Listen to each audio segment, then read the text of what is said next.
오늘은 고난에 대한 말씀을 살펴보려고 합니다. 내가 지금까지 하나님께서 우리를 징계하신다 혹은 연단하신다, 그 가치가 어떤 것이다에 대해서 배워왔습니다. 오늘은 그 징계와 연단이 우리에게 시련으로 나타나는데 왜 시련으로 나타나는 것이며, 그 시련은 현재 우리에게 어떤 가치와 미래에 어떤 가치를 가져다 주는 것인가 하는 것을 우리가 성경 전반을 통해서 살펴보고, 고난의 의미를 잘 인식하면서 우리가 그 고난을 잘 견디고 감당하고 극복할 수 있는 성도들이 되기를 바라겠습니다. 먼저 이 고난이라는 말은 파떼마라는 단어로 사용합니다.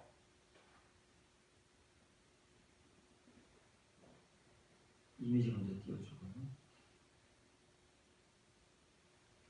파떼마라는 단어는 고난이라는 말인데 복수형을 사용했습니다. 고난이라는 것은 한 번 와서 전부가 아니고 하나님께서 필요할 때마다 그 하나님의 시간 속에서 주시는 겁니다. 우리의 시간으로 받는 게 아니에요. 우리가 교회 생활을 10년 했다고 해서 하나님의 고난을 받는 것이 아닙니다. 우리의 시간 속에서 받는 것이 아니고 하나님의 때, 하나님의 시간 속에서 받는 것이 하나님의 고난이에요. 우리가 받는 이 세상 가운데 겪게 되는 시련과 고통과 고난들은 우리의 시간 속에서 그냥 겪는 겁니다. 그러나 하나님이 우리에게 징계와 연단으로 주시는 그 시련과 고난은 반드시 하나님의 때가 차야 우리에게 주시는 것이라는 것을 기억해야 합니다. 그래서 현재의 고난이라고 한글로 번역했지만 현재가 아닙니다. 카이로스의 카이로스. 이 카이로스는 그 하나님의 때, 우리 각 사람에게 하나님께서 고난을 주실 그 때가 찾아옵니다. 우리가 신앙생활을 얼마 했느냐가 아니고 그 시간들 속에서 하나님의 이 고난을 받을 수 있는 만큼 칭의의 은혜를 채웠느냐, 그 하나님의 때를 보시고 하나님께서 하나님의 이 연단과 고난을 받을 수 있겠다 하는 그 때가 우리에게 도래하면 하나님께서 그 사람 한 사람을 이제 하나님의 이 파테마, 고난으로 만나주시는 거예요. 하나님과의 만남입니다. 우리에게 그 고난과 고통은 참 힘겨운 것이지만 그것은 하나님과의 또 다른 만남입니다. 언제 만나느냐면 하나님의 카이로스의 시간 속에서 하나님은 우리를 찾아오시는 거예요. 우리가 찾아가는 거 아닙니다. 우리는 그 때를 모릅니다. 하나님께서 이 하나님의 시간 속에서 우리를 찾아오시는데, 왜 하나님께서 이 고난이라는 것으로 하나님의 때에 우리를 찾아오시느냐면 우리에게 영광을 알게 하시기 위해서 그렇습니다. 우리가 지금 하나님의 영광을 얘기하고 그리스도의 영광을, 십자가의 영광을 얘기하고 영광을 얘기하지만 사실 그 영광이라는 것은 추상적인 것이기 때문에 우리가 어렴풋 알고 있는 것이고 그냥 문자로 우리의 입술을 통해서 얘기하는 것이지, 그 하나님의 영광이 어떤 것이냐 하는 것을 우리가 정확하게 잘 알지를 못합니다. 그런데 그 영광이 언제 우리가 알 수 있도록 정확하고 분명하게 우리에게 찾아오느냐면 하나님께서 하나님의 때에 우리에게 하나님의 고난들을 그 때에 합당하게, 하나님의 때는 뭐라고요? 하나님의 절기들, 그 7 절기를 통해서 하나님의 그 시간에 맞는 은혜를 우리를 위해 준비하시거든요. 그래서 우리가 그 때를 거쳐가면 그만큼의 고난, 그만큼의 영광, 그래서 이 7 절기의 때들을 통해서 얼마만큼 우리가 하나님의 고난에 참여하고 그 고난을 겪었느냐에 따라서 그만큼 하나님의 영광이 우리에게 나타난다고 말하는데, 그 나타난다는 말은 한번 보세요. 아포칼립테나이라는 겁니다. 아포칼리토예요. 그냥 나타나는 게 아니라 지금은 영광이 가려져 있습니다. 하나님의 모든 이면적인 것들은 가려져 있는 거예요. 두 번째 것들은 영광, 믿음, 구원, 은혜, 의 이런 것들이 다 이중성을 띠고 있다고 그랬죠. 칭의의 것과 이면의 것이 있는데, 우리가 아는 영광은 칭의의 영광을 아는 것이고, 고난을 통해서 우리에게 주실 그 영광은 지금 가려져 있습니다. 칼리토 되어 있는 거예요. 덮여져 있는데, 우리가 그 하나님의 때를 통해서 합당한 고난을 받으면 그만큼 하나님께서 우리에게 아포칼리토해 주신다는 말이에요. 한때 그만큼, 그 다음에 때 또 그만큼. 그래서 하나님의 그 때들이 다 우리에게 채워지면 이 영광은 다 열려져서 우리에게 보여주는 거예요. 그런 의미예요. 그래서 우리에게라는 말도 그냥 우리에게, 휘민 그러면 우리에게라는 말이에요. 근데 에이스라는 말을 사용하는 것은 그만큼 우리 속에 하나님의 때가 채워지는 만큼이에요. 에이스는 어디까지 이르는 거 아닙니까? 6월절의 때가 채워지면 6월절만큼, 무교절의 때가 채워지면 무교절만큼, 7.7절의 때가 채워지면 그만큼, 나팔절, 대속죄일, 장막절에 하나님의 그 시간이 우리 안에 영적으로 채워지는 만큼, 우리가 그 은혜를 받은 만큼, 그 고난 속에서 겪은 만큼 그 다음에 고난, 그 다음에 고난. 그래서 파테마는 단수로 쓰이는 것이 아니라 복수로 쓰이는 거예요. 왜냐하면 하나님의 때에 우리에게 주어지는 그 고난이 그만큼 때들을 통해서 겹쳐지기 때문에 그렇게 되는 겁니다. 이것이 하나님께서 우리를 위해서 준비하신 은혜로서의 고난, 하나님의 영광을 우리에게 분명하게 열어서 보여주시기 위한, 우리로 하여금 하나님의 영광이라는 것이 무엇인가를 정확하게 계시되도록 우리에게 주시는 하나님의 방법과 하나님의 도구가 바로 하나님의 고난이라는 것입니다. 아무도 이것을 피해갈 수 없어요. 하나님의 은혜를 얻고자 하는 성도, 하나님께서 사랑하시는 성도는 반드시 이 고난이라는 것을 겪어야 되는데, 괜히 하나님께서 우리를 못 살게 하시기 위해서, 고통을 겪게 하시기 위해서 주신 것이 아니고 우리에게 이 하나님의 영광을 그만큼 열어서 보여주시기 위해서 주시는 것이라는 사실을 기대해야 됩니다. 그래서 본문 그 뒤에 피조물이 고대하는 바는 하나님의 아들이 나타나는 것이라. 그 말을, 이 말을 어떻게 썼는데 한글이 그렇게 번역을 했느냐면 참으로라는 말이 또 빠졌습니다. 참으로 중요한 말입니다. 그러면 지금 이 말을 바울의 입장에서는 굉장히 강조하고 싶은 거예요. 피조물은 뭐지요?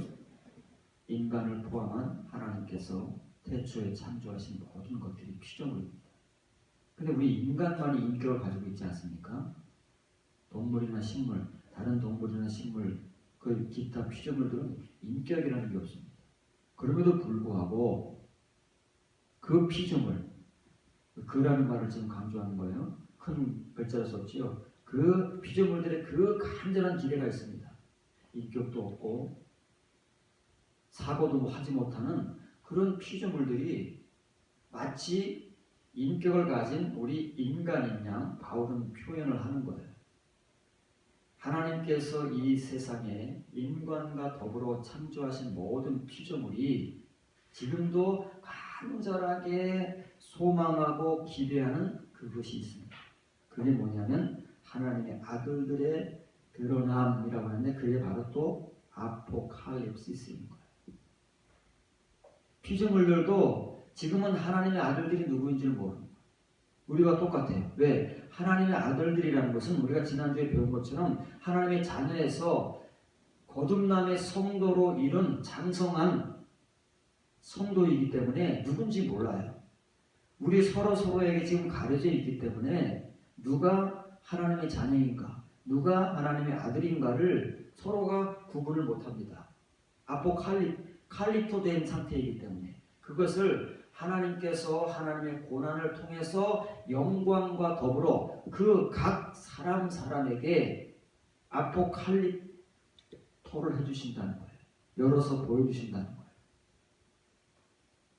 그리고 그와 더불어서 이 세상의 모든 피조물들도 그들이 기대하는 바 이 말을 어떤 말을 그냥 기대한다고 썼느냐면 아펙데크타이 한번 배웠죠? 데호마이가 이 영접하다는 말이에요. 그 앞에 에크라는 전치사가 하나 붙으면 그게 이제 기다린다는 말입니다. 그런데 그 앞에 전치사가 하나 더 붙었잖아요. 아포와 에크라는 두 개의 전치사가 붙은 거예요. 동사에. 이것은 학수고대한다는 말이에요. 그냥 기다리는 게 아니라 목이 빠지게, 눈이 빠지게 기다린다는 표현이 있지 않습니까? 그걸 우리는 좀 더 지적 표현으로 학수고대한다는 거예요.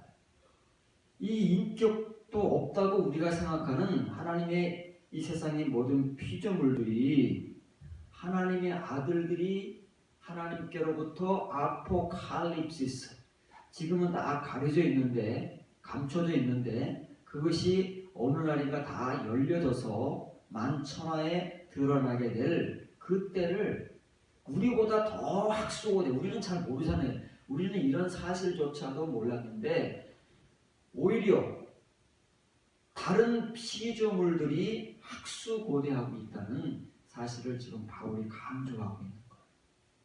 우리가 이런 이제 의미와 내용들을 알게 돼야 이 피조물들과 같이 하나님의 아들들의 그 아포칼립시스를 학수고대하는 것이고, 우리 자신부터가, 저와 여러분들 각자 자신부터가 이런 은혜 가운데서 하나님을 만날 수 있기를 가르고 가게 되는 것이지, 이런 내용과 은혜를 우리가 지금까지 잘 몰랐기 때문에 피조물들도 학수고대하고 있는 것들을 우리가 이렇게 해본 적이 없다는 말이에요. 우리는 당연히 하나님의 자녀요, 하나님의 아들들인 줄 알고 있는데, 만일 우리가 다 하나님의 아들들이라면 피조물들이 학수고대할 일이 뭐가 있겠어요? 그 감춰진 것을 열어서 보기를 뭐하러 그렇게 학수고대하겠습니까? 다 지금은 교회 안에 있는 사람들이 다 하나님의 아들들이라면 뭐하러 이렇게 열어서 보기를, 하나님께서 열어주시기를 이렇게 학수고대하겠어요? 지금은 모르니까. 다 가려져 있고 덮여져 있어서 누가 누군지를 모르니까 하나님께서 확 그걸 덮개를 열어서 만천하에 드러내시는, 하나님의 아들들이 이런 존재들이었다는 것을 확 드러내시는 그날을 피조물들이 학수고대하고 있다 하는 것을 바울이 우리에게 보여주는 겁니다. 그러면 왜 하나님께서는 꼭 이 고난이라는 것을 통해서 하나님의 시간 속에서 겪어야 되는 그 고난들, 한 번의 때에 한 번의 고난을 겪고 그 다음 때에 또 다른 고난을 겪고, 이렇게 고난들을 겪어야만 그 고난과는 비교할 수 없는 영광을 우리에게 열어 보여주시느냐? 다른 방법은 없는 것일까?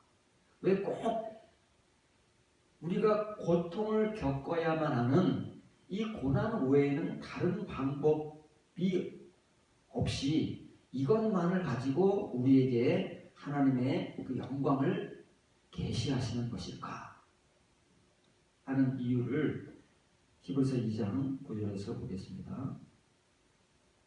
오직 우리가 천사들보다 잠시 동안 못하게 하심을 입은 자, 예수님이죠. 곧 죽음의 고난으로 말미암아 영광과 존귀로 면류관을 쓰신 예수님을 보니, 예수님을 설명하기 위해 길을 설명하는 거예요. 이를 행하심은 하나님께서 예수님을 이렇게 만드심은 하나님의 은혜로 말미암아 모든 사람을 위하여 죽음을 맛보게 하심이라. 하나님 되시고 하나님의 독생자 되신 예수님을 천사들보다 잠깐 동안 못하게 하시고 죽음의 고난을 통해서만 영광과 존귀의 면류관을 쓰게 하신 예수님. 그 예수님도 하나님이신 동시에 하나님의 독생자이시지만 다름 아닌 우리를 위해서 이렇게 죽음의 고난을 겪으셔야만 존귀와 영광의 면류관을 쓰시게 하셨다 그 말이에요. 하나님께서 그렇기 때문에 이 고난은 아무도 피해갈 수 없는 거예요. 하나님 되시고 하나님의 독생자 되신 예수님께서도 이 고난을 통해서만 존귀와 면류관, 영광의 면류관을 쓰셨는데 그 어느 누가 다른 길을 갈 수 있겠습니까? 하나님께서 어느 누구에게 다른 길을 주시겠어요? 하나님의 독생자도 이 길을 먼저 가게 하셨는데 이 길을 통해서만 하나님의 존귀와 영광의 면류관이 어떤 것인가를 알게 하시고 그것을 직접 소유하게 하시는데 다른 길이 어디 있겠습니까? 그래서 이 하나님의 때에 모든 성도들, 특히 하나님께서 사랑하시고 택하시고자 하시는 성도들에게만 주시는 그 고난들이 바로 이 하나님의 영광을 아포칼립토 하시려는 뜻이다 그거예요. 갈라디아 5장 24절 25절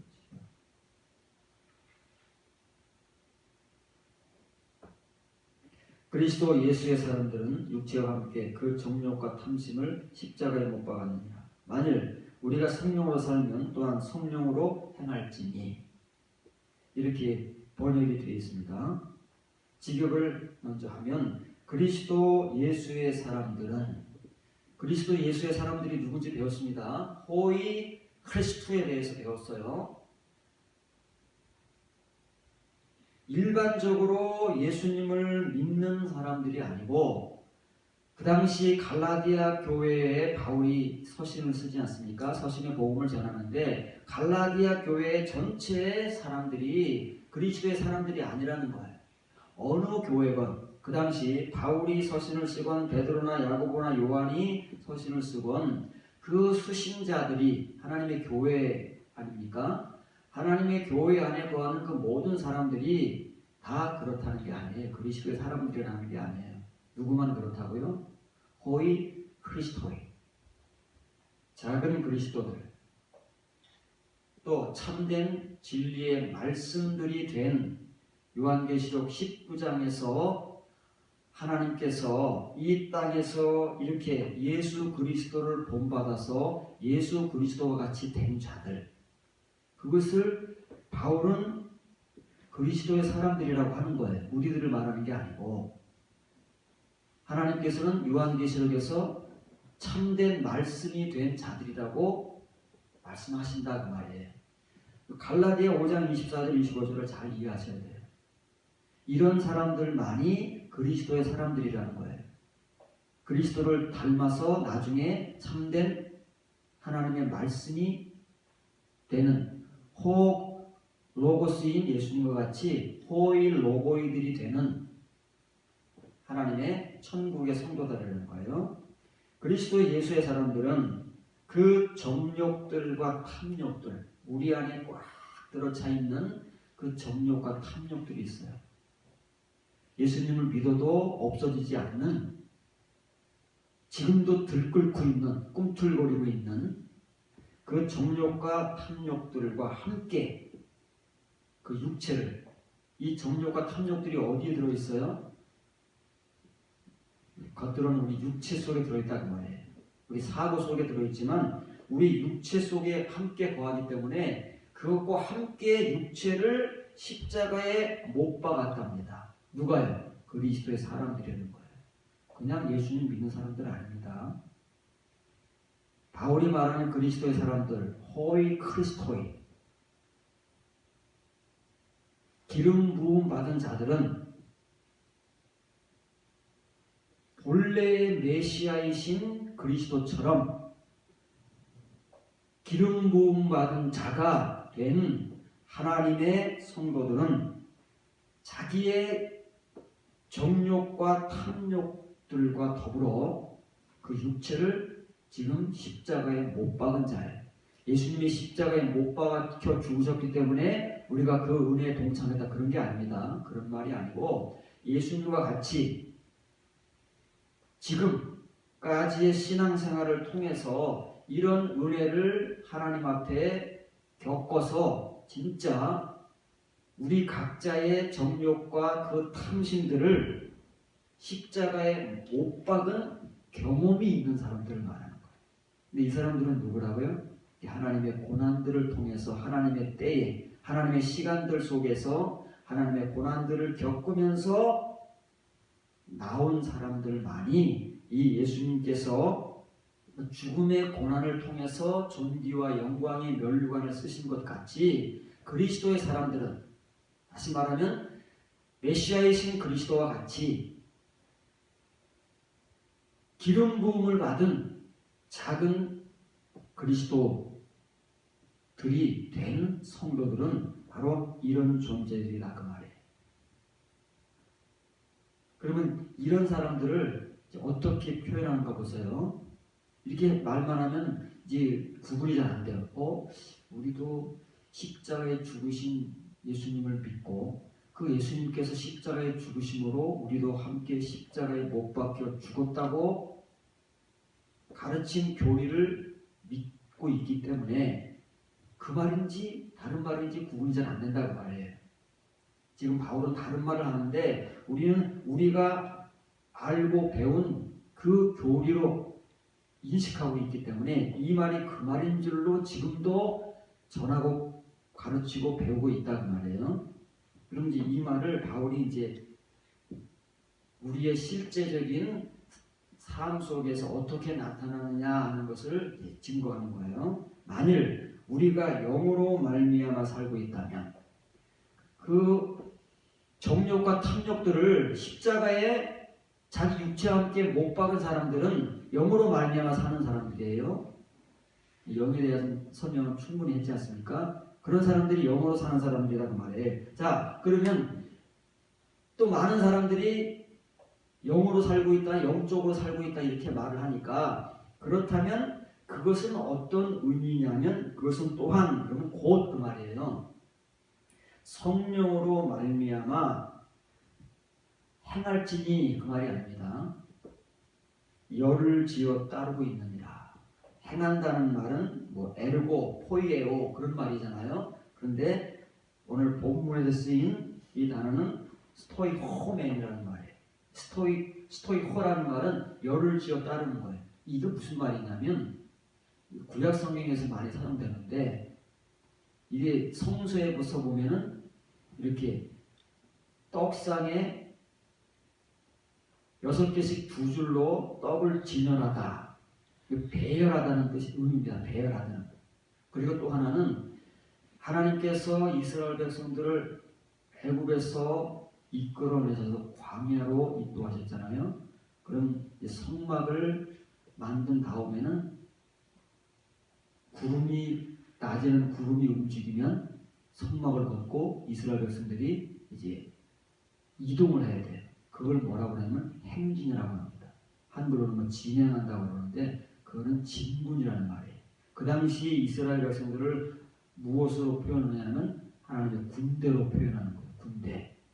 군대가 나가는 것을 진군이라고 하죠. 또는 행군이라고 합니다. 그 말이에요. 하나님의 군대된 자들, 예수 그리스도의 십자가에 군사된 자들은 영으로 말미암아 사는 자들이에요. 그런데 만일 갈라디아 교인들 가운데 누군가가 영으로 살고 있다고 말한다면, 우리같이 지금 우리가 말하는 것처럼 우리가 다 성령의 은혜로 살고 성령으로 말미암아 살고 뭐 영적으로 살고 그렇게 살고 있다고 말한다면, 아니 그렇게 살고 있다면 그것은 어떤 것을 의미하느냐면, 이렇게 우리가 그런 사람들끼리 지금 성령께서 앞서 나가시는 그 길을 하나님의 군대 예수 그리스도 십자가의 군사가 되어서 행군을 함께 하고 있다는 거예요. 얼마나, 여러분 한번 상상을 한번 해보세요. 그 광경을. 광야에서 60만 대군, 장정만 60만 대군이 그 구름이 움직임을 따라서 선막을 접고 쫙 행군할 때 그 광경을 생각해보세요.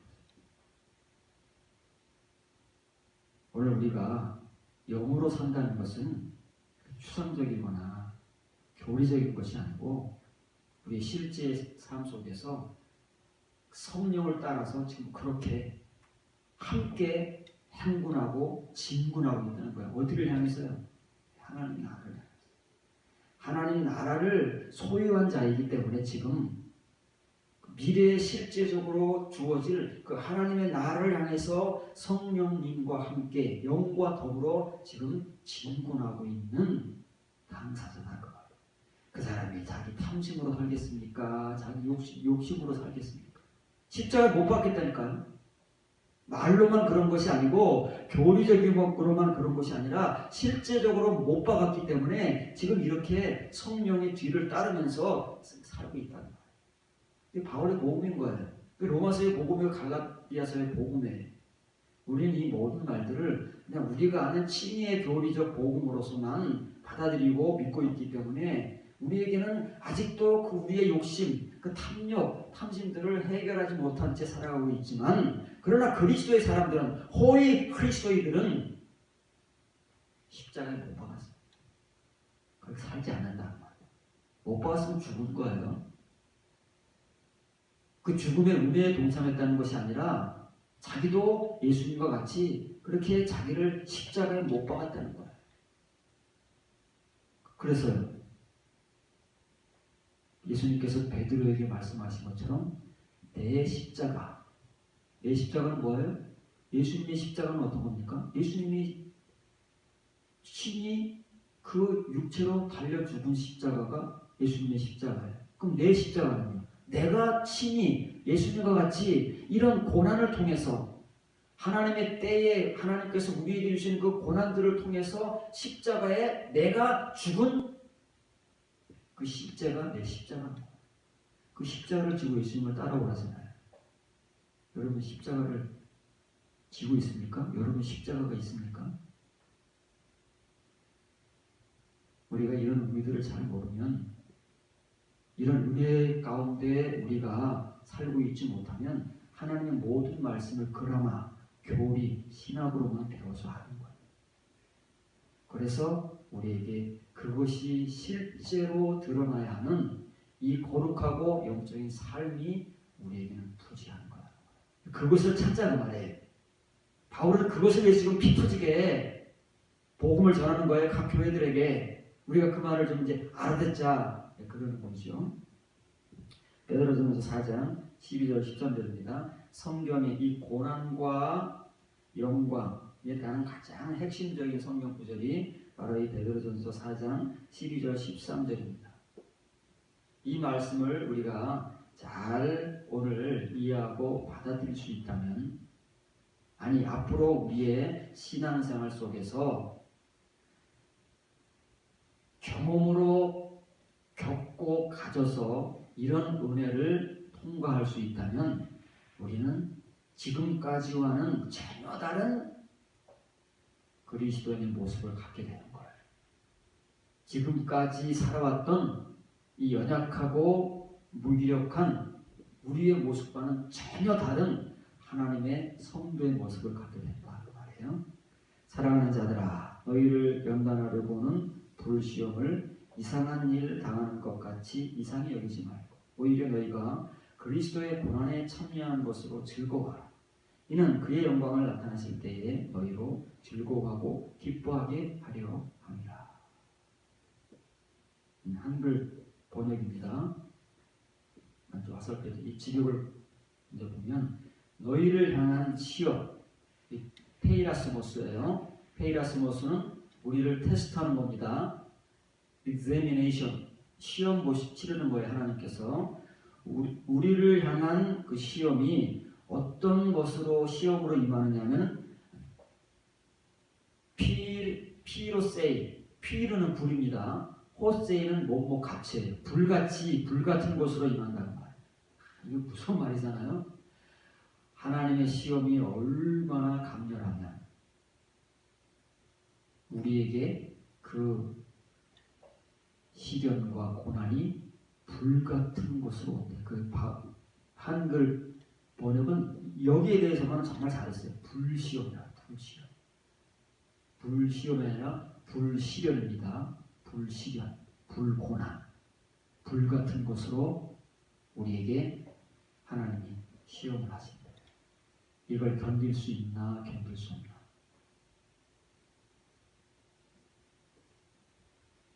이럴 때에 이상한 일 당하는 것 같이 놀라지 말라.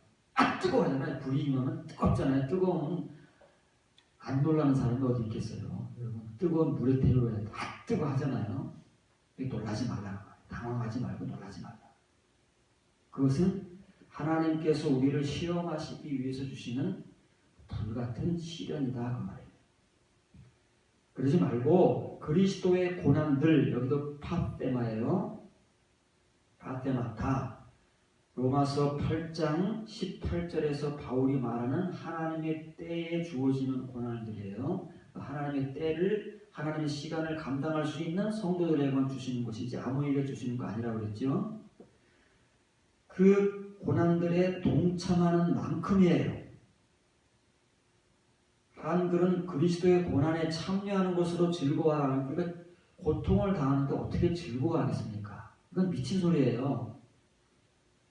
고난과 고통을 당하는데 우리가 어떻게 즐거워하고 기뻐하겠어요? 이건 제정신으로 할 수 있는 없는 일인데 이걸 지금 마치 그러는 것처럼 한글로 이렇게 막 적어놓는 거예요. 왜냐면 이런 경험도 없고 이런 은혜가 무엇인지를 모르니까 이렇게 막 적는 거예요.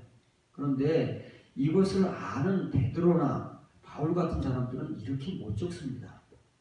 왜냐면 이런 그 고난들을 한번 겪을 때마다 그 고난이 얼마나 고통스러운 것인가를 아는 장본인들이기 때문에 이 사람들은 친히 이런 것들을 경험으로 겪은 사람들이에요. 그렇기 때문에 이 하나님의 시험과 고난이 그것이 불같은 것으로 다가올 때는 얼마나 고통스러운 것인가를 잘 알아요. 그런데 그것을 겪을 때는 너무 힘들고 어렵지만 그것을 겪게 되면 그 사람에게 하나님께서 은혜를 주시기 때문에 그 은혜를 통해서 기뻐할 수 있다는 말이에요. 그전에는 기쁨이 뭔지도 몰라요. 겪기에 급하니까. 그래서 그리스도의 고난들에 동참하는 만큼이에요. 이는 또한 그의 영광의 계시, 우리가 로마서 8장 18절 19절에서 아포칼립시스, 아포칼립토를 배웠잖아요. 그게 계시예요. 한글 성경에 계시라고 번역된 헬라어 단어가 바로 이 아포칼립시스라는 거예요. 어디 가서 뭘 받아오는 거 아닙니다. 이렇게 기록된, 문자로 기록된 성경 말씀이 이면의 말씀으로 그 속에 존재해요. 그 표면의 말씀을 걷어서 이 덮개거든요. 모세의 얼굴에 수건을 덮개를 덮어 쓴 것 같이 그 덮개를 걷으면 뭐가요? 하나님의 불의 율법이 빛나고 있다는 말이에요. 그 광채를 볼 수 있도록 하나님께서 열어주시는 것을 아포칼립시스라고 하는 거예요. 어디서 이상한 음성을 들었다, 뭘 봤다 그런 게 아니고 이 표면의 말씀을 덮개로 문자로 덮어 놓으셨는데 이것을 열면 그 속에 이면의 말씀, 영과 생명의 말씀이 빛으로 존재한다는 말이에요. 그것을 보게 하시는 것이 아포칼립시스라는 거예요. 그 영광이 덮개를 벗고 드러날 때에 그때 기뻐 날뛰면서 기뻐하게 하시기 위해서 불같은 시련을 겪게 하신다는 거예요. 얼마나 뜨겁고 얼마나 고통스럽겠어요.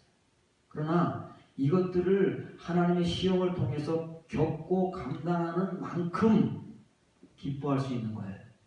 그러기 전에는 기쁨이라는 것, 은혜라는 것은 존재하지 않아요. 칭의의 기쁨, 칭의의 은혜만 존재하지 이 정말 속에 감춰져 있는 이면의 기쁨, 이면의 은혜, 이것은 모르는 채 그냥 지금까지와 같이 앞으로 살아간다.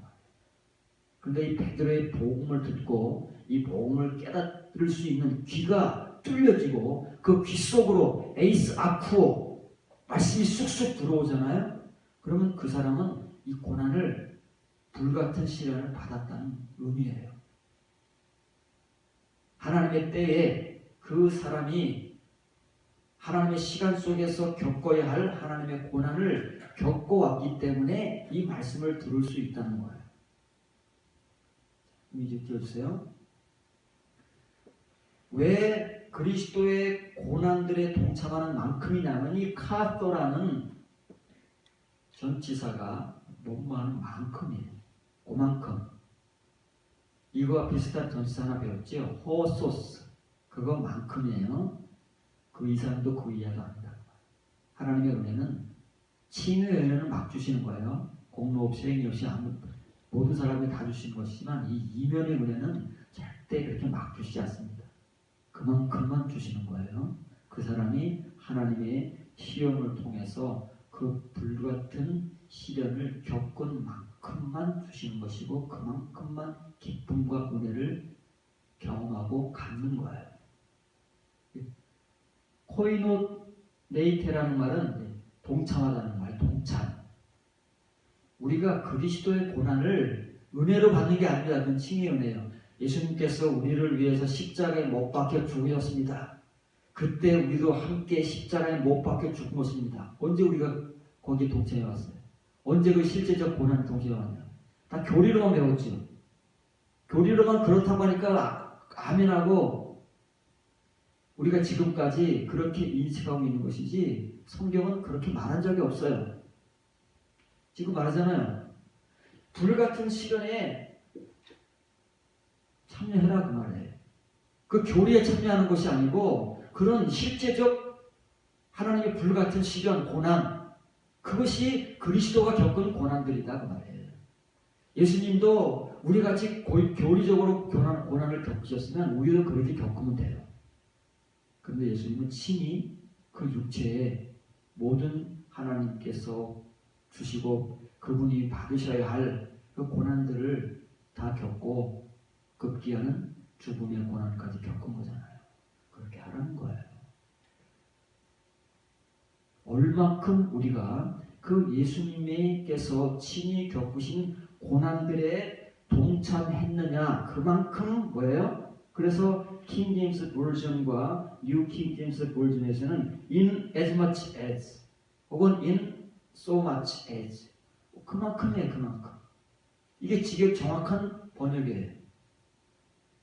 한글 번역이 정확한 게 아니고 이게 정확한 번역이라는 말에 in as much as 동참한 만큼 참여한 그만큼 우리가 베드로의 수신자들이 기쁨을 알게 되고 비로소 예수 그리스도의 그 십자가의 은혜를 경험하는 거다. 더도 덜도 아니고 그만큼만이에요. 그럼 이제 이렇게 불같은 시련을 하나님의 시험을 통해서 겪어가는 자가 이런 것들이 한 번이겠어요? 그리스도의 고난들이라고 그러잖아요. 고난이 한 번이면은 그냥 고난인데 이것들이 한 번으로 끝나는 것이 아니라 하나님의 때가 7절기니까 그때 하나님의 때 카이로스의 시간 속에서 우리를 찾아온다는 말이에요. 또 그만큼의 은혜를 더 주시기 위해서 그 때를 채운 사람에게 찾아오는 것이고 그 은혜를 겪은 사람이 그 다음에 하나님의 시간을 채우면 그 시간 속에서 또 하나님께서는 무슨 축복과 그런 걸로 찾아오시는 게 아니고 이 고난으로 찾아오신다는 말이에요. 그런데 이 고난이 겪는 사람들에게는 나중에 영광이 되고 축복이 되고 은혜가 된다 그 말이에요. 이렇게 그 고난들에 동참하는 만큼 기뻐하게 되는데, 이제 이런 그 고난들에 다 동참해서 이 예수 그리스도의 십자가의 죽음에 동참함으로써 자기도 우리도 우리 각자의 내가 예수 그리스도와 같이 그 고난의 십자가에 못 박혀 죽은 바울의 말에 의하면 우리의 욕심과 탐심들과 함께 우리 육체를 십자가에 못 박은 내 십자가를 지고 지금 주님을 따르고 있다면 하나님께서 영광을 이제 확 덮개를 열어서 보이실 때가 있는 거예요.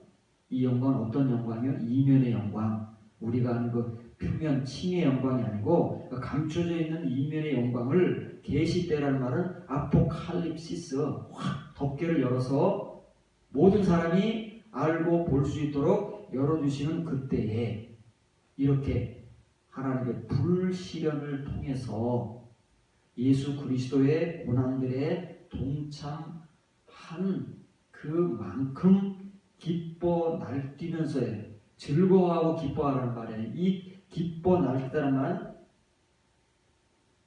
이어주세요. 이 아갈리오라는 말인데 수동태잖아요. 기뻐 날뛰면서. 기뻐 날뛰면서 기뻐하는 거예요. 우리가 이 기뻐 날뛰다는 말을 구약 성경에서 배웠지요. 이게 거듭나는 경험을 은혜를 체험할 때 구약 성도들이 고백하는 길이라는 단어로 배웠잖아요. 그 길이라는 말이 거듭남의 은혜를 경험하면서 하나님께로부터 받는 기쁨이 기뻐 날뛴다거나 기뻐 춤추고 뭐 어쩔 줄 모르는 그 기쁨을 겪는 거예요. 그런 기쁨으로 기뻐하는 거예요. 그리스도의 고난들에 다 참여해서 십자가에 못 박혀 죽는 그 은혜를 경험한 성도, 우리의 욕심과 탐심들을 자기 육체와 함께 십자가에 못 박은, 그래서 그리스도께서 고난들을 통해서 십자가에 못 박히신 것처럼 거기에 동참한 만큼 기쁨을 알게 되는데, 거기에 다 동참하게 되면 이런 기쁨을 영광 중에서 맛보게 된다는 말이에요. 이것이 하나님께서 우리에게 고난을 주시는 목적이에요. 이것 때문에. 이걸 고난을 통해서 알고 하나님께서 열어 보여주시는 사람들은 처음에는 그 시험을 통해서 오는 불시련이 너무 고통스럽고 힘들지만 그것을 통해서 하나님의 은혜를 그만큼 받고 그 기쁨을 아는 사람은 그 다음에 또 하나님의 시간을 채워서 그 시간 속에서 고난이 찾아올 거 아니겠어요? 고난은 한 번으로 끝나는 게 아니니까. 예수님도 고난들을 받으셨는데 우리라고 해서 한 번으로 끝나겠습니까? 그 하나님의 시간들 속에서 고난을 받을 때마다 이제는 그 고난의 의미를 알게 된 사람만이 그 다음의 고난, 그 고난들을 이제 그 의미를 알고 그 은혜와 기쁨 속에서 감당하게 된다. 근데 이걸 배우지 않으면 모르잖아요. 배우지 않으면 우리에게 언제 고난이 찾아왔나? 언제 그 불시련이 찾아왔나? 내가 왜 이것을 겪나? 그것도 모르는 채 우리는 겪고 오잖아요. 그런 것들을 이렇게 베드로라는 하나님의 사도가 친절하게 소개를 해주는 거예요. 왜요? 이 사람들은 이런 은혜를 겪은 사람들이기 때문에. 바울이나 베드로나 야고보나 요한은 이런 은혜를 겪은 사람들이에요. 그래서 서신의 복음을 전하는 거예요. 서신 복음은 이런 복음이니까.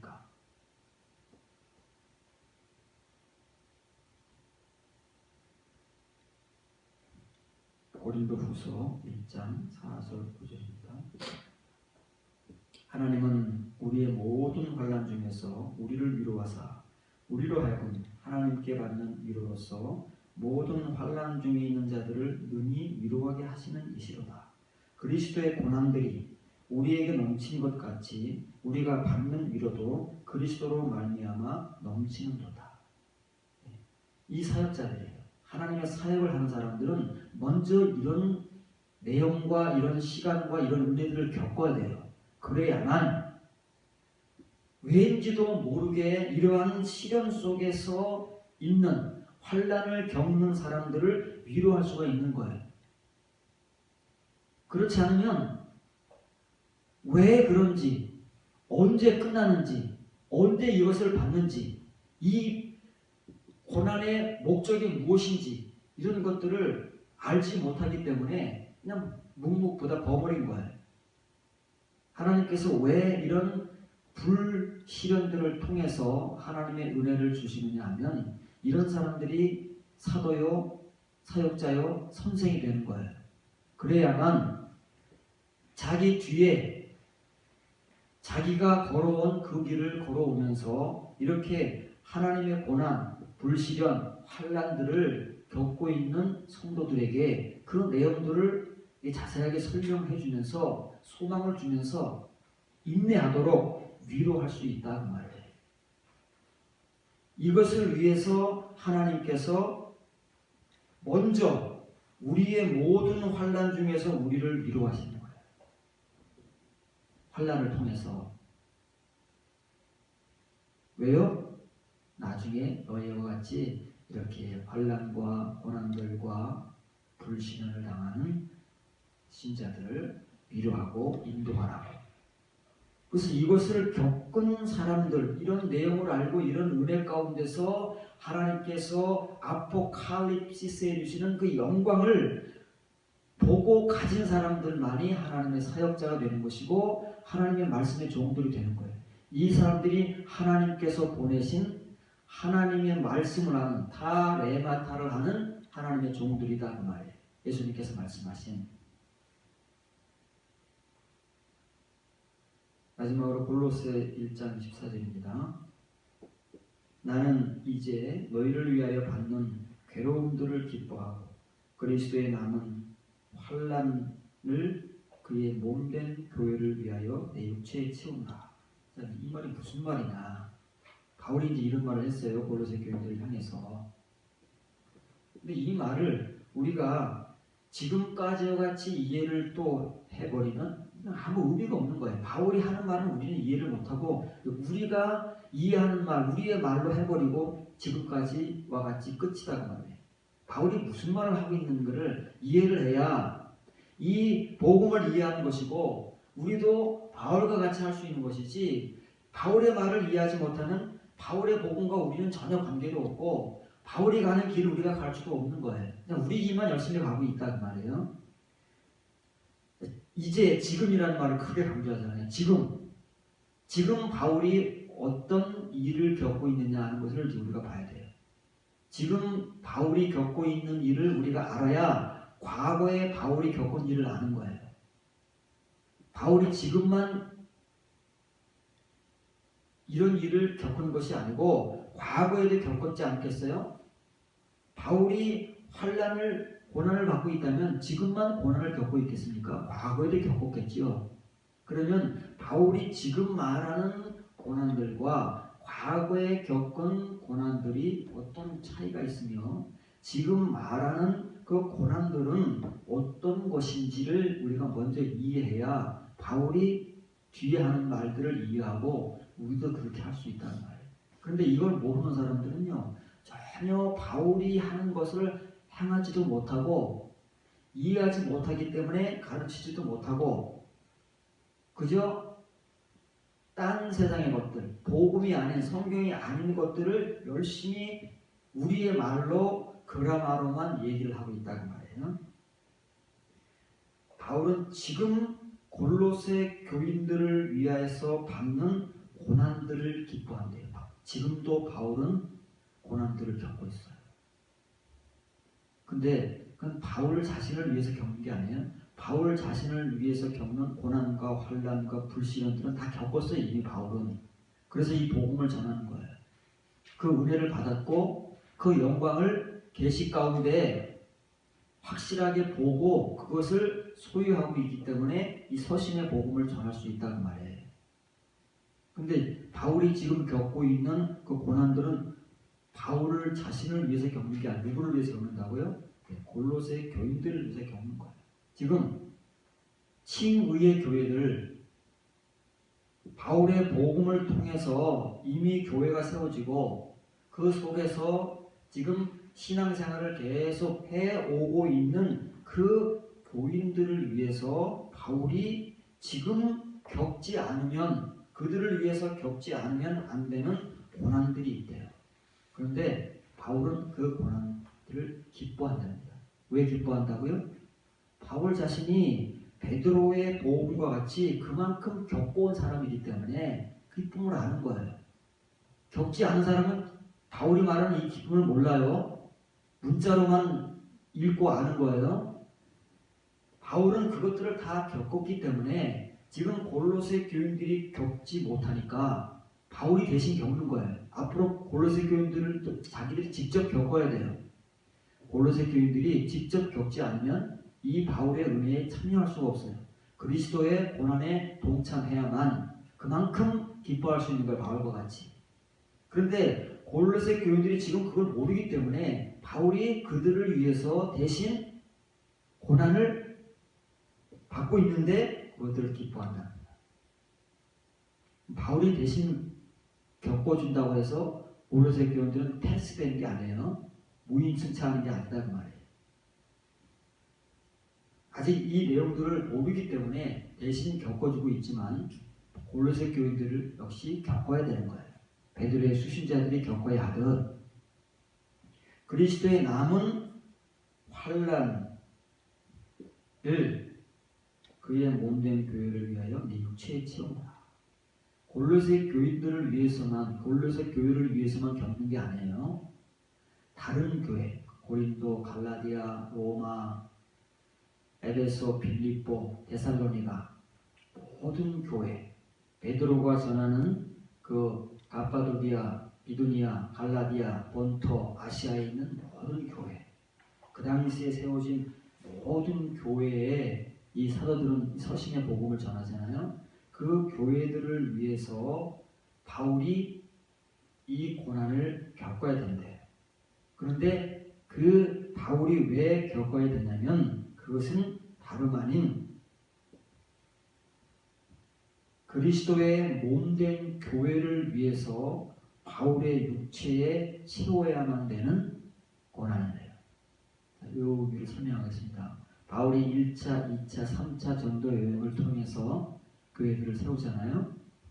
그 교회들이 성경에 나와 신약 성경에 나오는 교회들이잖아요. 그럼 그 교회들을 향해서 복음을 전할 때 바울이 고난을 겪었을까요? 안 겪었을까요? 그때는 그냥 편하게 아무 방해 없이 핍박 없이 복음을 전하는 대로 아멘하고 교회가 세워졌을까요? 아니면 신약 성경에 기록되고 있는 그 교회들을 세우기까지 핍박과 박해를 받았을까요? 안 받았을까요? 그때 받았지요? 성경의 사도행전을 보면 그 교회들을 세우기 위해서 숱한 핍박과 박해와 고난들, 굶주림과 배고픔과 그냥 거의 막 죽을 지경에 이를 정도의 그 핍박들을 겪었다고 다 서신서에 쓰고 있어요. 그런 고난들을 겪으면서 복음을 1차 복음을 전하고 교회들을 세웠잖아요. 그러면 지금 겪는 고난은 어떤 걸까요? 그때와 같은 고난일까요? 다른 고난일까요? 바울은 지금 무슨 말을 하고 있는 걸까요? 흔히 지금 그것조차도 분간을 못한 채 그냥 다 통짜로 동일하게 취급을 해버리니까 이 말의 의미를 모른다는 말이에요.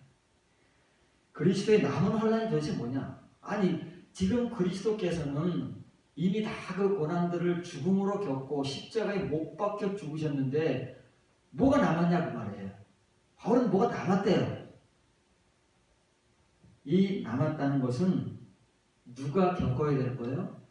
바울이 겪어야 하고 베드로가 겪어야 하고 사도 요한이 겪어야 하고 야고보가 겪어야 하고 그 당시에 사도들과 바울의 동력자들과 이 복음을 들어서 은혜를 받는 성도들이 겪어야 할 고난인 거예요.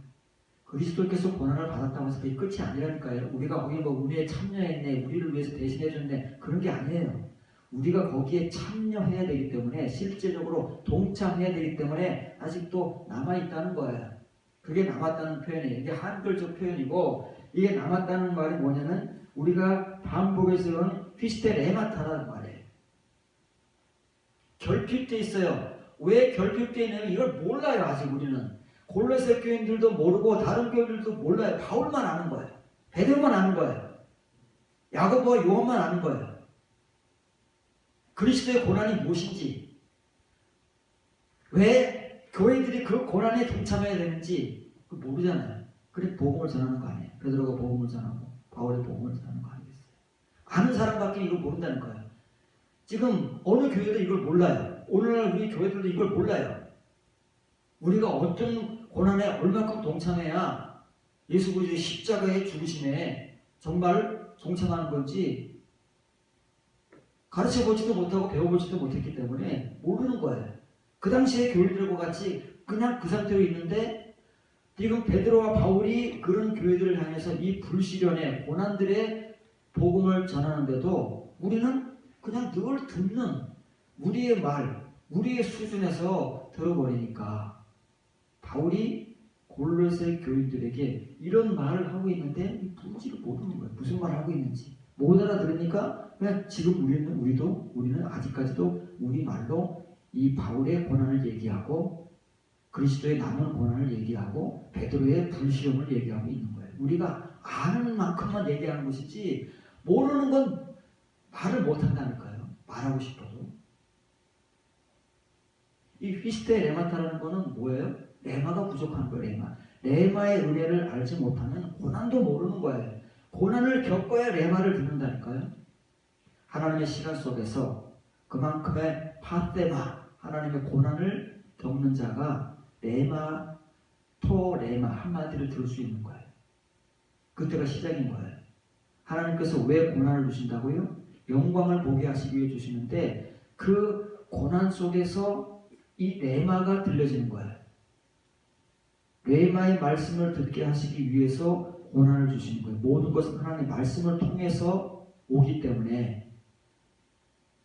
그래서 골로새 교인들은 이게 부족한 거예요. 고린도 교인도 이게 부족한 거예요. 어느 교회든 피스타 레마가 부족한 거지 다른 게 부족한 게 아니라는 말이에요. 로고스는 차고 넘쳐요. 그렇죠? 지금까지 십수년 동안 신앙생활을 해왔고 우리 같으면 수십 년을 신앙생활을 하면서 매일 듣는 게 성경 말씀 그건 넘친다는 말이에요. 홀로고스 표면의 말씀 그라마의 말씀들은 차고 넘치는데 뭐가 부족해요? 레마타가 부족하다 그 말이에요. 영과 생명의 말씀 속에 감추어진 이면의 말씀들은 부족하다 그 말이에요. 그러기 왜 부족해요? 아직까지 이 그리스도의 고난을 받아본 적이 없습니다. 하나님의 시험으로 오는 불신을 겪어본 적이 없으니까 그거는 부족하다는 말이에요. 그런데 이걸 누가 겪어야 돼? 사실은 골로새 교인들이 겪어야 되는데 개개인이 한 사람 한 사람이 그 사람의 신앙생활 여정 속에서 하나님의 시간을 마주하고 그 시간 속에서 하나님의 고난을 겪으면서 이 피스테 레마를 채워가야 되는데 그러지 못하기 때문에 바울이 서신을 보내는 거 아니에요. 그렇게 만들고자 하기 위해서. 그래서 지금은 골로새 교인들이 못하고 있으니까 대신 바울이 겪으면서 복음을 전해주는 거예요. 이 복음을 듣고 골로새 교인들 중에서 누군가 하나님의 이 고난을 받아온 사람이 있다면 내 말을 들을 수 있는 거예요. 그러면 이 바울의 복음을 영접하고 이 고난 속에 참여할 수 있는 그 다음 하나님의 시간 속에서 주어지는 하나님의 고난을 고난이라는 게 이런 거였구나. 내가 겪은 그 고난이 그 고통스러운 것만이 아니었구나. 이런 의미가 있는 것이었구나 라는 것을 알고 이제는 자기의 이 피스테 레마를 채우기 위해서 이 복음을 영접하고 기뻐할 수 있다는 말이에요. 바울과 같이. 근데 지금은 이 골로새 교인들이 그걸 모르기 때문에 바울이 그 부족한 부분을 대신 겪으면서 뭐예요? 여기 보세요. 채우노라는 말은 뭐예요? 바울이 이 교회들을 세우기 위해서 1차, 2차, 3차 전도 여행을 하면서 복음을 전할 때도 온갖 핍박과 박해와 고난을 겪었잖아요. 그때 채웠어요. 그때의 고난은 칭의의 고난, 칭의의 복음을 전하기 위해서 겪어야 할 칭의의 고난이었단 말이에요. 그걸 통해서 교회들이 세워진 거예요. 그러면 이제 서신서는 어떤 복음이요? 이면의 복음. 이면의 복음을 전하는 게 서신서의 복음이에요. 그러면 이 서신서의 복음을 전할 때에도 교회를 세울 때 전하던 그 초기의 복음을 통해서 겪어야 했던 고난을 겪어야 되는데 그 고난은 휘스테레마의 고난이다 말이에요. 이것은 칭의의 고난을 채우는 게 아니기 때문에 이런 말을 쓰는 거예요. 이런 말. 채운다는 말이 뭐예요? 그냥 플레로예요. 플레로. 이 뒤에 있는 말 플레로가 채운다는 말이에요. 완성한다. 가득 채운다는 말이잖아요. 근데 바울은 그런 말을 사용하는 게 아니고 바울이 쓰는 단어를 좀 보세요. 플레로 앞에 전치사를 2개를 갖다 붙인 거예요. 하나도 아니고. 바울이 채운다는 말을 하려면 이런 단어를 왜 쓰겠습니까? 바울이 무식자도 아닌데. 우리보다 훨씬 유식하고 박식한 사람인데 왜 이런 단어를 쓰겠어요? 자기가 전하고자 하는 말을 정확하게 표현하기 위해서 어휘를 사용하는 거라니까요. 우리같이. 우리도 어떤 어휘를 사용하고 단어를 사용할 때 우리가 하고자 하는 말, 우리가 전하고자 하는 내용을 사람들에게 정확하게 전달하기 위해서 어떤 어휘를 사용하고 단어를 사용하는 거 아니겠어요? 바울도 마찬가지라니까요. 사도들도 마찬가지라니까요. 성령의 감동을 통해서 사실은 이 바울과 베드로와 야고보와 요한이 말하고 있는 것이지만 성령의 감동을 통해서 전하고 기록하는 것이기 때문에 하나님께서 하시는 일이다. 무슨 단어 쓰는 거예요? 아나는 뭐예요? 아나는? 아나. 가운데 있는 말이 아나예요? 아나는 다시잖아요. 다시 채우는 거잖아요. 근데 그걸로도 부족해요. 그런 의미도 아니다 그 말이에요. 그런 의미로는 충분하지 않기 때문에 앞에 안티 줄임말이 안티입니다. 뒤에 알파라는 모음이 나오기 때문에 모음이 죽는 거예요. 안티 아나 플레로예요. 안티는 뭐예요? 마주하는 거예요. 마주. 정면으로. 그럼 뭘 마주하고 다시 채우는 거예요? 네. 칭의의 고난. 칭의의 복음을 전하면서 교회를 세울 때 그때 고난을 겪었잖아요. 그것을 마주하고 그때 채웠던 그 고난을 마주하고 이제 골로새 교회, 로마 교회, 고린도 교회, 갈라디아 교회, 에베소, 빌립보, 데살로니가 교회들에게 편지를 쓰잖아요. 바울이 서신의 복음을 전하자요. 그 교회들을 위해서도 다시 자기가 초기의 복음을 그들에게 전할 때 겪었던 그 고난을 이제는 이 휘스테레마의 고난으로 가지고 겪으면서 그 고난들을 마주하고 직면하면서 다시 채운다는 말이에요. 서신서의 복음은 어떤 복음이라고요? 아나의 복음이에요. 아나의 복음. 다시 무언가를 하고 다시 무언가를 해야 되는, 은혜를 받았으면 다시 받아야 되고, 구원을 받았다고 우리가 믿으면 다시 구원을 받아야 되고, 거듭남을 받았다고 믿고 있으면 다시 거듭남을 받아야 되는 이 다시의 복음이다. 이것이 바울이 지금 골로새 교회에 전하고자 하는 고난에 대한 의미다 그 말이에요. 이 바울과 같이 이런 의미를 알고 이런 고난을 하나님께로부터 겪은 사람만이, 그리스도의 고난들에 동참해서 하나님의 그 기쁨을 아는 자만이 이렇게 자기가 복음을 전하는 교인들을 위해서 그들이 겪어야 하지만 아직 겪지 못하고 알지 못하는 그리스도의 그 고난의 부족함들이에요. 고난의 부족함이 뭐라고요? 휘스테레마다. 알지 못해서 받지 못하고 있는 그 고난들을 지금은 대신 채워야 돼. 왜? 그만큼 인내하고 그들을 참아주면서 복음을 전해야 되기 때문에 그게 보통 일이 아니에요. 그게 쉬운 일이 아니다는 말이에요. 칭의의 복음은 그냥 막 전하면 되지만 이 서신서의 복음은 그런 게 아니다 그 말이에요. 그 사람들을 다시 세우고 다시 새롭게 하고 다시 채우고 다시 살아나게 하고 다시 깨우고 이런 작업을 해야 되고 이런 시간이 또 얼마나 걸릴지 모르는 거예요. 그 시간 속에서 그들을 향해서 인고하고 그들을 대하면서 겪어야 되는 그 히스타레마타의 고난들을 그들을 위해서 대신 겪으면서 이 복음을 전해야 하는 것이 서신서의 복음이다.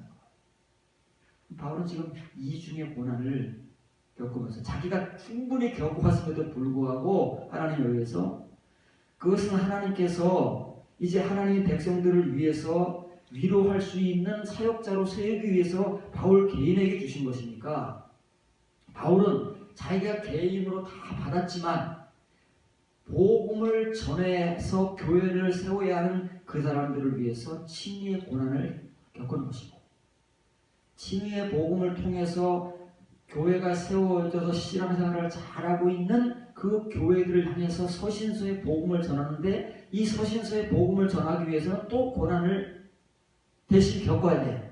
그 고난은 칭의의 고난이 아니고 히스테레마타의 고난이다. 이것을 그 첫 번째 고난을 마주하고 다시 채워야 하는 골로새 교인들을 위한 고난이고 신약 성경에 나오는 바울이 이 서신서의 복음을 전하는 모든 교회들을 향한 고난이고 오늘날 저와 여러분들을 향한 고난입니다. 이렇게 바울과 베드로와 같이 그 하나님의 고난과 불시련을 통해서 그 은혜를 받은 사람들이 이런 말씀들을 아는 것이고 이런 은혜를 겪은 것이고 이런 기쁨을 가진 것이고 이런 사람들을 위로할 수 있는 하나님의 사역자들이기 때문에 이런 사람들이 하나님 앞에 하나님을 통해서 세워져서 이런 복음을 피차 전하고 들음으로써 듣고 전하는 자가 바울과 그 당시의 교회들과 같이 이런 은혜를 나누고 하나님의 이 이면의 복음, 이면의 은혜 바울이 로마서 8장 18절 19절에서는 그 하나님의 시간 속에서 하나님의 성도들에게 반드시 주어져야만 하는 우리가 반드시 겪어야만 하는 그 하나님의 시간 속에서 우리에게 주어지는 고난들을 겪고 그것을 통해서 그리스도께서 우리보다 먼저 겪으신 그 그리스도 예수님의 그 고난들에 동참하는 만큼 우리가 은혜를 받고 기뻐하고 그러한 영적 삶을 살고 그런 하나님의 성도가 되고 그런 은혜만큼 이런 복음을 전할 수 있는 하나님의 일꾼이 된다는 사실을 우리가 기억하면서 이런 은혜에 함께 동참할 수 있기를 바랍니다.